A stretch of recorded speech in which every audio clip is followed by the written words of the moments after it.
কথাটো হ'ল আজি আমি দেখিবলৈ পাইছো 15 বছৰ বিজেপিৰ দল শাসনৰ যি ব্যৱস্থা আৰু এতিয়া ইউপিপিএল দলৰ যি 4.5 বছৰ শাসনৰ ব্যৱস্থা তাৰ মাজত বহুত পাৰ্থক্য আছে। আগৰ দিনত এই ধৰ্ম চাই পেলাই কাম কৰা, এই মানুহ চাই পেলাই কাম কৰা, জাতি চাই পেলাই গভৰ্ণমেণ্ট স্কিম দিয়া, এইবোৰ এতিয়া প্ৰমোদ বড়োৰ দিনত আমি দেখিবলৈ পোৱা নাই। যিটো আমি বিটিচি বাসীয়ে বিচাৰে অঞ্চল লৈ পেলাই আমি নিবিচাৰো, ধৰ্ম লৈ পেলাই আমি কথা কোৱা কাম কৰাটো আমি নিবিচাৰো। সাম্প্ৰদায়িকতা, এই সাম্প্ৰদায়িক ৰাজনীতি আমাক নালাগে। বড়োবিলাকে যদি এটা স্কিমৰ প্ৰাপ্য, তেতিয়াহ'লে মুছলমান মানুহৰ প্ৰাপ্য কি আছে, গোৰ্খাৰ মানুহৰ অধিক প্ৰাপ্য আছে, ৰাজবংশীৰ মানুহৰ অধিক প্ৰাপ্যটো আছে। গতিকে সব জাতি গোষ্ঠীয়ে বিটিচি মাটিৰ পৰা আৰম্ভ কৰি পঢ়া শুনা অঞ্চল উন্নয়নৰ যিমান চৰকাৰে আঁচনি সবে খাব লাগিব। যি কামটো লৈ পেলাই আজি ইউপিপিএল দল আৰু এই দলৰ নেতাসকলে ভালকে এটা পৰিকল্পনা লৈ পেলাই কাম কৰিছে। তেখেতসকলে কোনোবা এটা ঠাইৰ মানুহ বেছি মৰম কৰি পেলাই কিবা ভাল স্কিম এইটো কৰা নাই। নিশ্চয় আপোনালোকে অলপ অলপ হলেও জানে আজি প্ৰমোদ বড়োৱে আমাৰ ল'ৰা ছোৱালী ডেকা গাভৰুসকলক খেল ধেমালি ব্যস্ত কৰিবৰ কাৰণে কোনোবা ফুটবল খেলিব, কোনোবা ক্ৰিকেট খেলিব, কোনোবা ভলীবল খেলিব। 15 বছৰ শাসন কালত আমি ষ্টেডিয়াম বনাই দিব পৰা নাই, কিন্তু তেখেতসকলে সেই 4.5 বছৰত 40টা সমষ্টিত 40টা ষ্টেডিয়াম বনোৱাৰ সিদ্ধান্ত লৈছে আৰু কামটো ইতিমধ্যে 14টা 40টাৰ ভিতৰত 14টা ইতিমধ্যে কমপ্লিট হৈছে, বাকীবোৰ এতিয়া চলি আছে। আমাৰ বিপিএলৰ সময়তো আৰু আজি ইউপিপিএলৰ সময়তো আমি দেখিবলৈ পাওঁ। আজি আমি ইয়াত খোলা পথাৰত কিয় মিটিং কৰিব লগা হ'ল? খোলা পথাৰত আমি কিয় মিটিং কৰিব লগা হ'ল?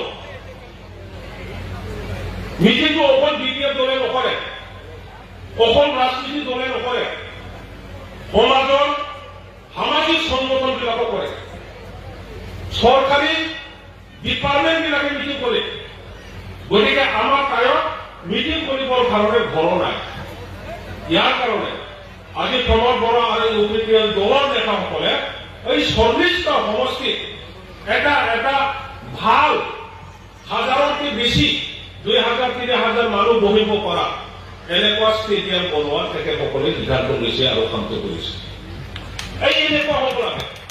এই চাহবাৰীটো বেছি মৰম কৰি পেলাই চাহবাৰী দিয়া, এই বাক্সাত বেছি এই চিৰাঙত বেছি মৰম কৰি পেলাই তাত বেছি নেতা ডাঙৰ ডাঙৰ নেতা আছে বুলি, চিৰাঙত সেই চন্দন ধৰ্ম আছে, এই খাবৰ বৰগাৰী আছে বুলি আমাক মানে গুড ফ্লেভাৰত ল'বৰ কাৰণে, আমাক সান্তনা দিবৰ কাৰণে চিৰাঙতে বেছি স্কিম দিয়াটো যদি নচলিব।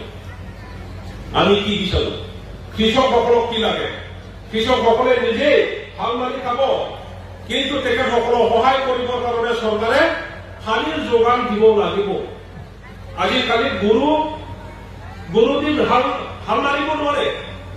গতিকে ইয়াত বেলেগ জাগাত যেনেকে মানুহবিলাকে ট্ৰেক্টৰ দি হাল মাৰে, খাৱাৰ বিলাকে হাল মাৰে, এই সুবিধাটো আমাৰ চৰকাৰে দিব লাগে।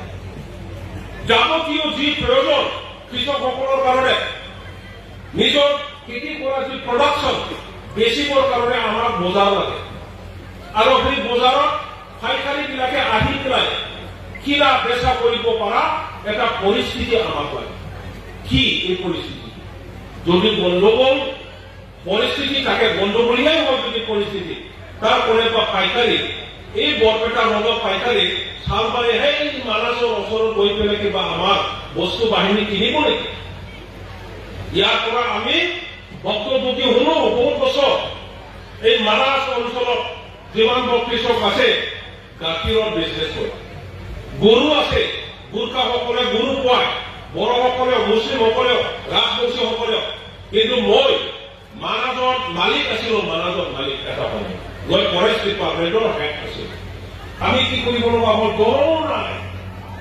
গতিকে এই কিবা ভাল গাখীৰ ভাল NGO বিলাকক দি পেলাই গাঁৱে গাঁৱে গৈ পেলাই কি কৰিব লগা হ'ল, কালেকশ্যন কৰিব লগা হ'ল, 10 টকা লিটাৰত বেচিব লগা হ'ল।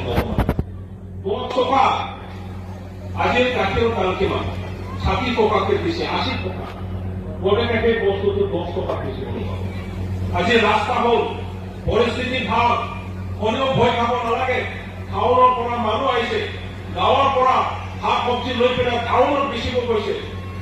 আমাৰ গৰীব দুখীয়া মানুহবিলাকক অচিত দামত নিজৰ বস্তু বাহিনী বেচিব পাইছে। এই কেনেকুৱা পৰিস্থিতি আমাক লাগে, কেনেকুৱা চৰকাৰটোৱে আমাক লাগে।